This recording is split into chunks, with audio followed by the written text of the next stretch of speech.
இச்சம்பவம் குறித்து உச்ச நீதிமன்றத்தில் தொடுக்கப்பட்ட மேல்முறையீட்டு வழக்கில் இவ்வழக்கு சிபிஐ விசாரணைக்காக ஒப்படைக்கப்பட இடைக்கால உத்தரவு பிறப்பிக்கப்பட்டுள்ளது.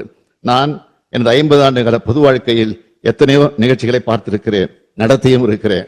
இங்குள்ள அனைத்து அரசியல் இயக்கங்களை சார்ந்தவர்களும் இத்தகைய அனுபவம் கொண்டவர்கள் தான். மாநாடுகள், பொதுக்கூட்டங்கள், ஆர்ப்பாட்டங்கள், போராட்டங்கள் நடத்தும் போது அதற்குரிய சட்டத்திட்டங்களும் நெறிமுறைகளுக்கும் பொது ஒழுக்கங்களுக்கும் கட்டுப்பட்டு நடத்தப்பட்டு வருகின்றன. அப்படித்தான் நடத்த வேண்டும்.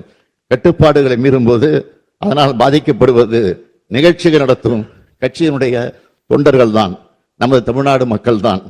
சமூக வலைத்தளங்களில் தேவையற்ற வதந்திகள் பரவிய போது அதற்கு முற்றுப்புள்ளி வைக்க வீடியோ மூலமாக எந்த அரசியல் கட்சி தலைவரும் தன் கட்சி தொண்டர்களும் அப்பாவி பொதுமக்களும் இறப்பதை விரும்ப மாட்டார்கள் என்றுதான் நான் குறிப்பிட்டேன். இறந்தவர்கள் நமது உறவுகள் என்பதை மனதில் வைத்து அனைவரும் செயல்பட வேண்டும் என்று கேட்டுக்கொண்டேன்.